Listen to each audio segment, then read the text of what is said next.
Hey everybody, welcome back to another episode of Tip Tuesday. I'm Nathan Harvey, and today we're going to talk about reading greens, okay? So I'm over a pot here. First step, we're obviously going to mark our ball so we can clean it and everything, but having done that, my ball's back on the ground here. Okay, what I'm doing is I'm looking at my putt down the line here, okay? I'm looking to the left, I'm looking to the right, I'm determining which side's higher, okay? Now, for me, from here, I can see that the left side is higher than the right side, which means that it's going to break left to right, and it's actually quite substantially higher, so this is going to be a fairly big breaking putt.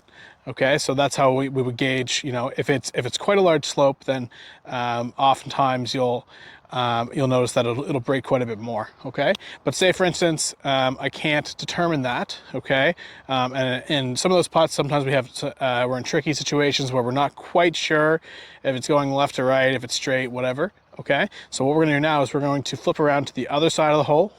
Okay, so we're going to the back side of the hole. And now what I'm doing is I'm looking basically the putt in reverse. Okay, sometimes you can receive a little bit more clarity from this side, right? Basically drawing a line from from the hole back to the golf ball, right? So here, again, I can see it goes pretty substantially left to right. I'm kind of looking at where the putt might enter the hole, right? So on a left to right putt, I'm kind of looking at the left side of the hole for my entry point, okay? So now, okay, but we'll say for instance that again, we're having challenges here. What we're going to do now is we're going to go right over top of our line, okay, and we're going to stand over it, okay. And what I'm doing now is I'm basically just saying which foot is higher, right? At this position, my left foot is higher than my right foot, which is telling me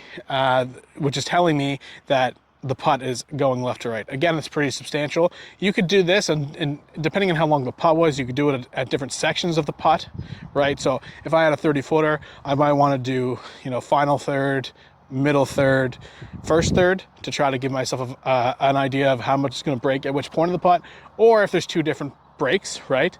Okay, and then also we should always be reading it from, we come to the low side, so now we've determined going left to right. Okay, we come to the low side of the putt. We're now looking up here, and what I'm looking for here is I'm seeing if it's uphill, downhill, if I have to worry about the putt falling off after the hole. Okay, so here it's looking actually a little uphill that might go down and it runs away at the end, right? So I got to be a little bit careful with this one. Okay, now you're gonna get over the ball. Having taken that information in, we're going to pick a point where we think we should start the putt, right? So here, I'm going to start it about a foot out on the left, so quite a ways, actually, to get it to drop in towards the hole, right?